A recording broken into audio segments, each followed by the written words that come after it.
नमस्कार विद्यार्थियों, पिछले वीडियो में हमने वर्ण विचार के तहत स्वर पढ़े थे। स्वर में मैंने आपको बताया था कि सभी स्वर घोष होते हैं, बिना किसी बाधा के सतत उच्चारण किया जा सकता है और बिना अन्य किसी वर्ण की सहायता से उच्चारित होते हैं। आज की वीडियो में व्यंजन पढ़ेंगे और व्यंजन की परिभाषा देख लीजिए, व्यंजन के गुण सुन लीजिए। व्यंजन बिना किसी अन्य वर्ण की सहायता से उच्चारित नहीं होते हैं। इनके उच्चारण में मुख में बाधा उत्पन्न होती है और बाधा के हटने के पश्चात इनका उच्चारण किया जाता है। अब हमने भेद पढ़े थे स्वर में उच्चारण के आधार पर और प्रयत्न के आधार पर, तो वही भेद व्यंजन में भी होंगे, उच्चारण के आधार पर और प्रयत्न के आधार पर। देखिए, ये उच्चारण के आधार पर भेद दिए हैं और घोष, अघोष, अल्पप्राण, महाप्राण, प्रयत्न, अनुनासिकता और निरनुनासिकता, ये 4 प्रकार हैं, वो प्रयत्न के आधार पर हैं और ये एक उच्चारण स्थान के आधार पर है। आइए देखते हैं सबसे पहले क वर्ग। जैसा कि आप जानते हैं, व्यंजनों में 5 वर्ग होते हैं: क वर्ग, च वर्ग, ट वर्ग, त वर्ग और प वर्ग। तो सबसे पहले क वर्ग देखते हैं। क वर्ग में क, ख दोनों अघोष हैं। घोष और अघोष में अंतर आपको पता है, मैंने बताया था सभी स्वर घोष होते हैं। यानी घोष का जब उच्चारण करते हैं, घोष वर्ण का, तो हमारी ये स्वर तंत्री होती है, इसमें कंपन होता है। जैसे ग, घ बोलकर देखिए आप खुद और स्वर तंत्री को हाथ लगाकर देखिए, इसमें कंपन होगा। लेकिन क और ख के उच्चारण में कंपन नहीं होता है, इसलिए इन दोनों को क्या कहा है? अघोष। और ग, घ, ङ इसको क्या कहा है? घोष। इसका उच्चारण देखिए, कई लोग इसको नीचे बिंदी लगा के ड बोल देते हैं, ड़ बोल देते हैं, लेकिन वो गलत उच्चारण है, चूंकि ये क वर्ग का पंचम वर्ण है। नासिक के व्यंजन है, ये नासिका से बोला जाता है। यहाँ चूंकि कंठ है, इनका उच्चारण स्थान जो है वो कंठ है, तो क जहां से बोलेगा वहीं से ये पंचम वर्ण बोलेगा। क ग, क ग, क ग, इस तरह से बोलेंगे इसको। अब देखिए, अल्प प्राण और महाप्राण दूसरा भेद है। अल्प यानी थोड़ा, प्राण यानी हवा, और महा यानी अधिक और प्राण यानी हवा। यानी जिसके उच्चारण में कम हवा लगे वो अल्प प्राण और जिसके उच्चारण में ज्यादा हवा लगे वो महाप्राण। तो देखिए, क अल्प प्राण है, ख महाप्राण है, ग अल्प प्राण है, घ महाप्राण है, ङ अल्प प्राण है। इसी तरह से 5 वर्गों में ये क्रम चलेगा। उसके बाद देखिए प्रयत्न। हालांकि ये भी प्रयत्न ही है, ये भी प्रयत्न के आधार पर ही भेद है, लेकिन इसको नाम प्रयत्न दिया गया है। क, ख, ग, घ, ङ इनके उच्चारण में स्पर्श होता है। कहीं ना कहीं बोलते समय हमारी जिह्वा हमारे मुख विवर में अवयवों से टकराते हुए, कहीं ना कहीं स्पर्श करते हुए ध्वनि बाहर निकलती है, हवा बाहर निकलती है।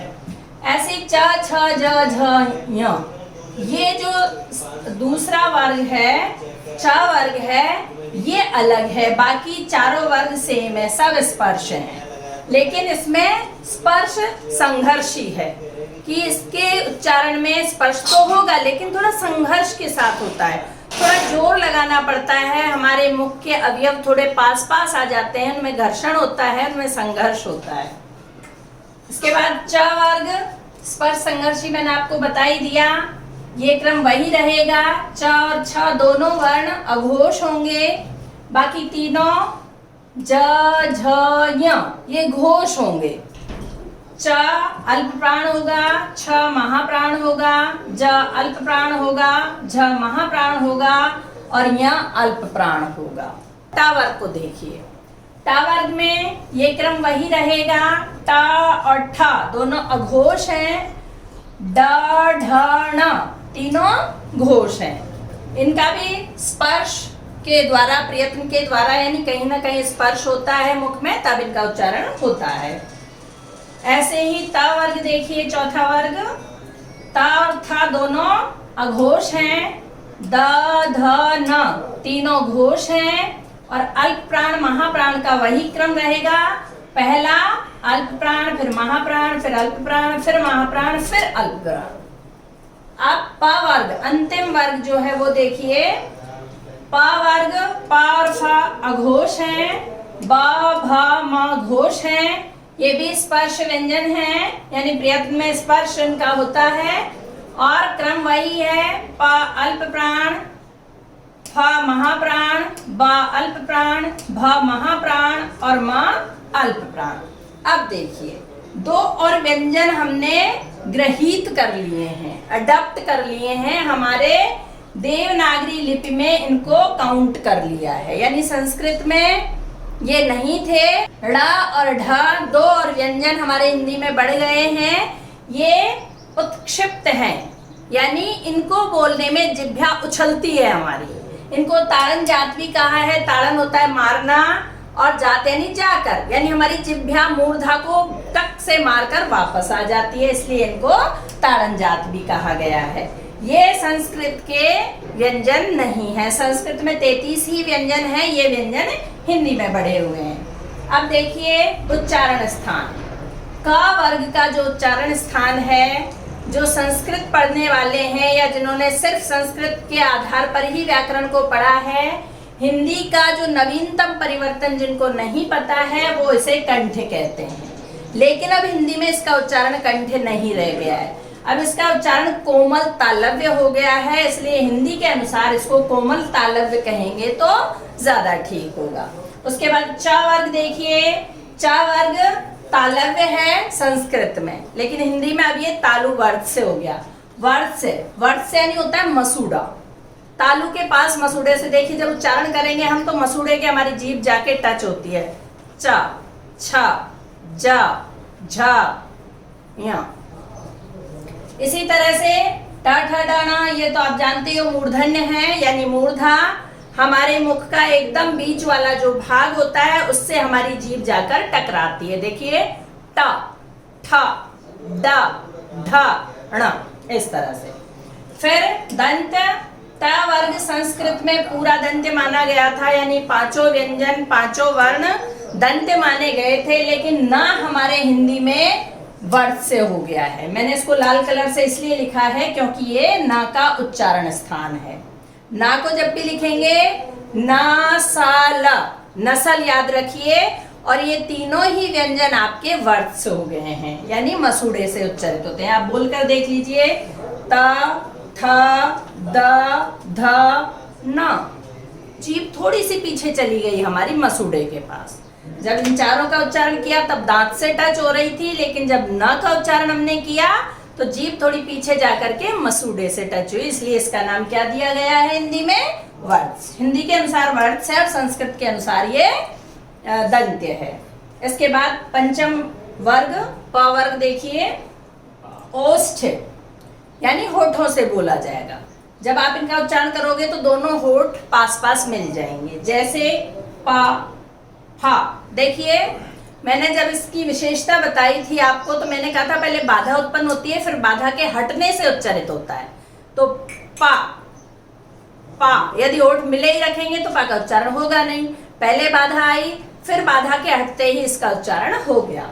प, फा, बा, भा, म, इस तरह से इनका उच्चारण होगा। और ये जो ड़ और ढ बड़े हमारे, ये इनके साथ ही हैं। ड और ढ के जो नए वर्ण नए व्यंजन हमारे हिंदी में आए हैं, ड़ और ढ, ये दोनों, जैसे ड अल्प प्राण है तो ड भी अल्प प्राण होगा, ढ महाप्राण है तो ये भी महाप्राण होगा, लेकिन इनके उच्चारण में हमें प्रयत्न अलग करना पड़ता है। कैसे? उत्क्षिप्त या ताड़न जात, यानी हमारी जीभ या तो उछलती है या हमारे तालु को या मूर्धा को टच करके मार करके वापस आ जाती है। मूर्धन्य उच्चारण है क्योंकि मूर्धन्य से ये हो रहे हैं उच्चारित।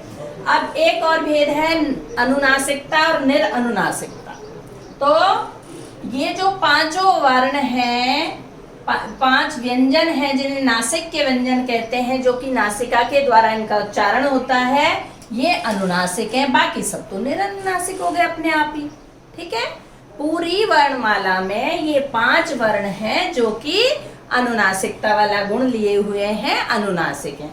देखिए, जब हम माँ का उच्चारण करते हैं तो नाक बंद करके करिए, आप कर ही नहीं सकते हैं, नहीं हो रहा ना। जब तक नाक को आप हटाओगे नहीं तब तक इसका उच्चारण नहीं होगा। यानी नाक से भी हवा निकलती है, नाक से ध्वनि निकलती है, उसके साथ इन 5 वर्णों का उच्चारण होता है। उच्चारण स्थान वही होगा, जैसे कोमल तालव्य है क का, तो ङ, इसका भी कोमल तालव्य होना चाहिए। इसका तालु अर्थ से च ञ च ञ च ञ, वहीं से होना चाहिए। ऐसे ही मूर्धन्य में ट ण ट ण। ऐसे ही दंत में नहीं होगा, दंत में क्योंकि ये वर्ड से हो चुका है तो इसके उच्चारण में अंतर आएगा। त न में थोड़ी जीभ पीछे चली गई मसूड़े के पास, दांतों से नहीं कट रहा है। ओष्ठ में प म, इस तरह से उच्चारण होगा। ठीक है, ये तो रही इनकी बात, जो 5 वर्ग हैं उनकी बात। उसके बाद देखिए, इन 5 वर्गों के अतिरिक्त ये व्यंजन और हैं जो कि फुटकर हैं, अलग से हैं, जैसे य, र, ल, व, श, श, स, ह। ठीक है, अब इनका जो प्रयत्न के आधार पर घोष अघोष है वो अंतर देख लेते हैं। य घोष है, र भी घोष है, ल भी घोष है और व भी घोष है, यानी चारों घोष हैं। और यहाँ ये तीनों जो श हैं वो अघोष हैं और ह हमारा फिर से घोष है। ऐसे ही ये य, र, ल, व चारों ही अल्प प्राण हैं, इनको बोलने में कम समय लगता है, हवा कम देनी पड़ती है। और श, श, स, ह ये महाप्राण हैं, इनको बोलने में बहुत ज्यादा हवा देनी पड़ती है और हमारे फेफड़े खाली हो जाते हैं। अब देखिए, प्रयत्न के आधार पर देखिए इनके भेद। य इसको अर्ध स्वर भी कहा जाता है या अंतःस्थ व्यंजन भी कहा जाता है। अर्ध स्वर भी कह सकते हैं, अर्ध व्यंजन भी कह सकते हैं इसको। क्यों कह सकते हैं? क्योंकि मैंने 2 अलग अलग व्याकरणों में इसको पढ़ा, तो एक में अर्ध स्वर बताया गया, फिर भोलानाथ तिवारी जी की व्याकरण जब मैंने ढूंढी, खोजी, उसमें इस चीज को देखा तो उन्होंने कहा कि इसको अर्ध स्वर की जगह अर्ध व्यंजन कहें तो ज्यादा ठीक होगा, क्योंकि ये व्यंजनों में गिनती इनकी की गई है। वैसे ये य किससे बना है, किसकी औलाद है, ये किसके फैमिली में से है, ई की फैमिली में से, और व ऊ की फैमिली में से है, इसलिए आधे ये स्वर हैं और आधे ये व्यंजन है। पर व्यंजन की गिनती में आए हैं, व्यंजन में काउंट किए गए हैं, इसलिए अर्ध स्वर की जगह अर्ध व्यंजन कहे जाएं तो ज्यादा ठीक होगा। ऐसा भोलानाथ तिवारी जी की भाषा विज्ञान में दिया हुआ है। फिर है र, लुंठित या प्रकंपित। लुंठित जिसमें हमारी जीभ एकदम मुड़सी जाती है उच्चारण में, र, देखिए र। प्रकंपित यानी जिसके कंपन से ये उच्चरित होता है, जीभ का कंपन होता है इसमें। फिर ला देखिए, पार्श्विक। पार्श्व शब्द से बना है ये पार्श्विक। पार्श्व का मतलब होता है पास में, इधर या इधर किधर भी हो सकता है। तो जब ला का हम उच्चारण करते हैं, ला ला, देखिए दोनों तरफ से हवा निकल रही है, पास से, दोनों बगल से, दोनों पास से, ला ला ला, इस तरह से। इसे इसका नाम पार्श्विक दिया गया प्रयत्न के आधार पर। व फिर वही अभी मैंने बताया ही था आपको, य और व चूंकि ये स्वरों से निकले हैं, स्वरों की फैमिली से हैं, इसलिए इनको अर्ध स्वर या अर्ध व्यंजन कह सकते हैं और अंतःस्थ कहेंगे। फिर श, ये श देखिए तालव्य है, श तालव्य है, तालु से इसका उच्चारण होता है। ये अघोष है, इसको बोलने में बहुत ज्यादा ध्वनि नहीं लगानी पड़ती, बहुत ज्यादा स्वर तंत्रियों में कंपन नहीं होता है, और महाप्राण है, इसके उच्चारण में फूंक बहुत मारनी पड़ती है, सीटी बजती है। तो सीटी बजेगी तो निश्चय ही हवा ज्यादा फेंकनी पड़ेगी, ज्यादा मारनी पड़ेगी।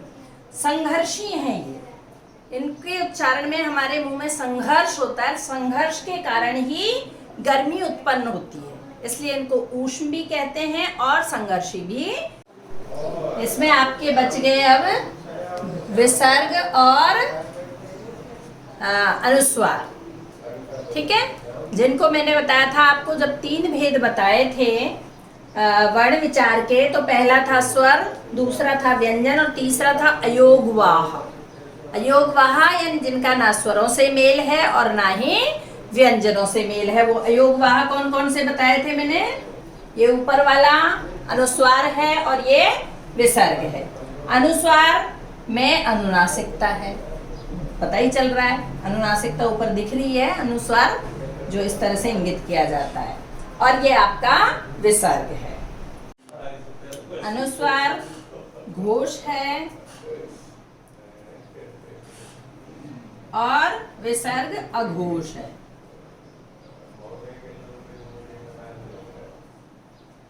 अनुस्वार अल्प प्राण है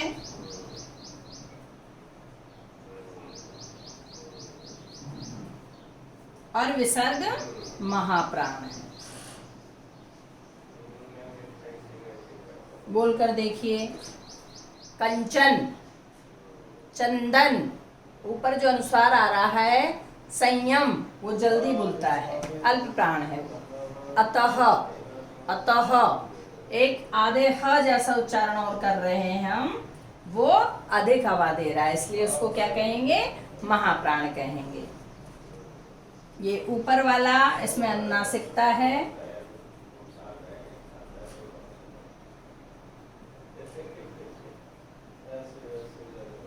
और विसर्ग में अनुनासिकता नहीं है, इसलिए इसको क्या कहेंगे? निरनुनासिक।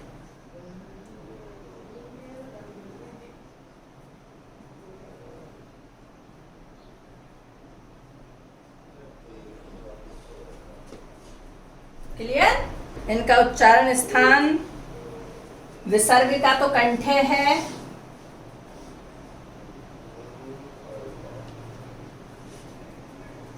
और जो अनुस्वार है इसका, इसके बाद जो भी वर्ण आता है उसके अनुसार उच्चारण होता है, इसका अलग से उच्चारण नहीं है। जैसे हमने अभी बोला कंचन, तो जो चा का उच्चारण स्थान क्या है? तालु वर्ड से। चा का उच्चारण तालु वर्ड से है, तो इस जो ऊपर अनुस्वार लगा है उसका भी उच्चारण तालु वर्ड से होगा, यानी ञ होगा। इस तरह से जहां भी अनुस्वार लगा होता है उसके बाद जो भी वर्ण होता है उसके पंचम वर्ण के अनुसार इसका उच्चारण होता है, और ये इसमें भी, इन 8 वर्णों में भी उसके अनुसार इसका उच्चारण होता है। अब प्रश्न यह उठता है कि हिंदी वर्णमाला में कुल कितने वर्ण हैं?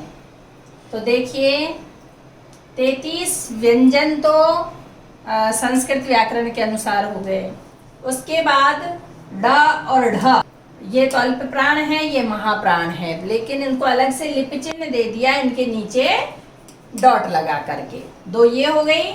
इसके बाद इनमें नुक्ता लगा करके 5 वर्णों में क ख ग ज फ में नुक्ता लगा करके, और इनको भी अलग से लिपि चिन्ह मान लिया गया है। और देवनागरी लिपि में जो मानक स्वरूप है उसमें इन सबको मान्यता दी गई है। तो इसका उच्चारण देखिए, क का उच्चारण हम कोमल तालव्य से करते हैं वैसे, और इनका उच्चारण जो होता है नीचे से होता है, क क क क। ऐसे ही ख का ख ख ख ख। ऐसे ग का देखिए, ग ग ग ग। ऐसे जा का देखिए, ज ज ज ज। जैसे होता है जमीन।